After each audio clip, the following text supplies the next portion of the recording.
It's time. She's spilling the tea. This is The Rumor Report with Angela Yee on The Breakfast Club. Well, Leaving Neverland Part 2 was on HBO last night. And then, as you know, Oprah was on afterward interviewing James Safechuck and Way Robson, as well as having other people who are survivors of abuse in the audience. So let's start with what happened in Part 2. Now, one thing we did find out was that Michael Jackson did buy a house for James Safechuck's family after he testified in Michael Jackson's favor. Here's what the mom had to say. My husband had already had a deposition. We were on Michael's camp. My son also, for Michael. And after that was all said and done is when Michael forgave the debt. Michael said, no, I don't want you to pay me anymore.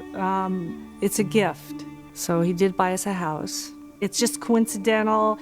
He wasn't buying us off, but the timing's right there.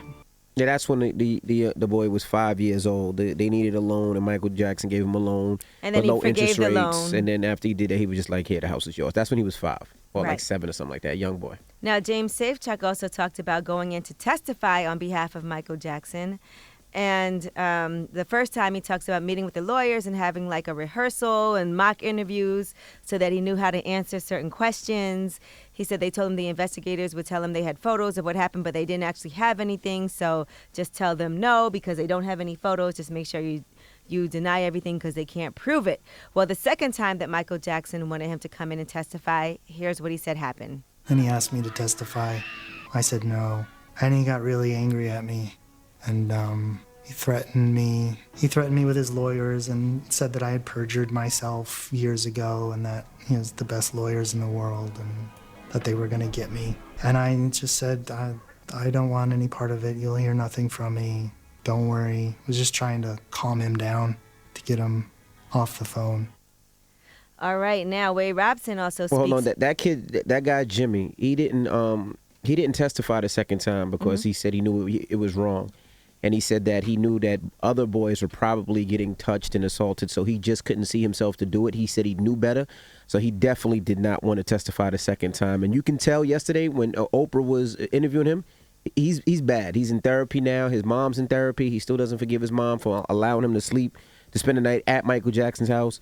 You could tell that he really went through it. Like, you could tell that he's still suffering. He's still suffering. All right. Now, Way Robson was on, and he discussed his last sexual experience with Michael Jackson as he was preparing for his History World Tour.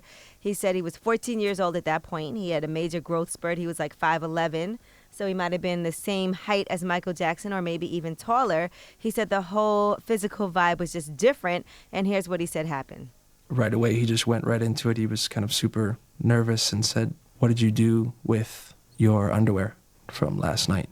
I said, "I don't know, I took them off and showered and put new ones on." He said, "You got to go home and find them. There might be some blood on them. If there is, you got to get rid of them." Now, let me explain that. So the young boy, 14.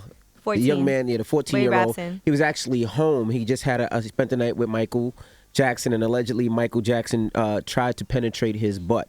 And you couldn't wait to say that. No, it's not. It's the truth. He couldn't penetrate his butt, and it was very difficult. It was painful for him. It was painful, so he tried to get a little bit of it in and couldn't get it in, so the boy went home, and then I guess Michael Jackson realized that he might have blood in the underwear and allegedly called him back, rushed him back to where he was and said, "You need to throw out that underwear." He didn't realize his butt was bleeding in the moment?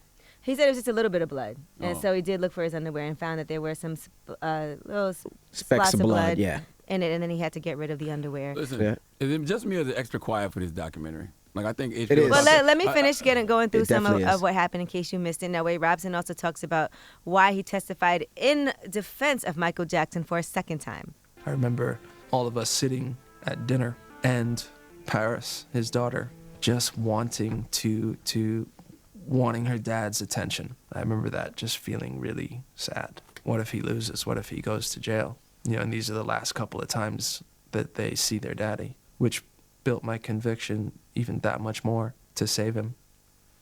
All right, now I'm going to skip ahead to Oprah, right? Because Oprah did talk, and she did interview these survivors, who survived these allegedly from Michael Jackson's abuse, and she also had some victims as well, some survivors as well in the audience. And here's why Oprah said she did the Michael Jackson interview. She's been getting a lot of flack for it. People have been threatening her. Here's what she said. In 25 years of the Oprah Show, I taped 217 episodes on sexual abuse. But for me, this moment transcends Michael Jackson. It is much bigger than any one person. This is a moment in time that allows us to see this societal corruption. It's like a scourge on humanity. So if it gets you, our audience, to see how it happens, then some good would have come of it. Why not use somebody whose story is less sketchy, though? Why not use somebody whose alleged victims are more credible? Why not use somebody who is alive? That's why I think it's quiet for this doc, because with R. Kelly, it was like, no doubt. We always knew this, and it's more than enough evidence. But with this one, we like, something not right. Well, she interviewed the two individuals that said they were assaulted by Michael Jackson. And they also said the reason they did the documentary and did not ask anybody else and did not, talk to anybody else, even his estate, was because they said the only people that knew what happened behind that closed door was these young men and Michael Jackson. Well, that's not a documentary then. In a true documentary, you got to show both sides. Well, there is no other side because Michael Jackson What dead. you mean? You can use the lawyers that represented Michael Jackson? Well, let's say the only people that were actually people that were there and were and there was just Michael Jackson and these young boys. That's all and the but if you watch, that's all the more reason it's one-sided then. Because if the only people that's there to tell the story is the victims and the alleged perpetrator is dead. Well, that's the reason why they said they didn't talk to anybody from the estate. That was Oprah did question a lot of their motivations and a lot of things that you might have had questions about. Is why did you want to still continue to work with that? You got to watch it in order to see how they answered those questions. Did they apologize to Jordan Chandler on that documentary? Did Oprah ask about Jordan? Because she did ask about that. And what did they say? Because Wade. I'm not gonna lie, I saw her asking that, but I was half asleep while I was watching it. See what I'm saying? But she did ask about it. I did see her ask. Because if what Wade and Jimmy are saying is true, then they made it to where another young man didn't get justice. So what about that kid? They did apologize for that, and they said that they wish they spoke out sooner. There's a lot of different things. Like they made it seem like, I guess, before the news that the father actually committed suicide because he was guilty of that, but in the story, he didn't commit suicide because of that. He committed suicide, I think, really because he lost his family and he was bipolar. That's what they're saying. It's a lot. Yeah, you kind of have to watch it in order, because I know a lot of people were wondering, why would she do it? Did she ask these questions? Right. What were their answers? And you have to see it. And I guess I got to catch up because I was beat yesterday. All right, I'm Angela Yee, and that's your Rumor Report.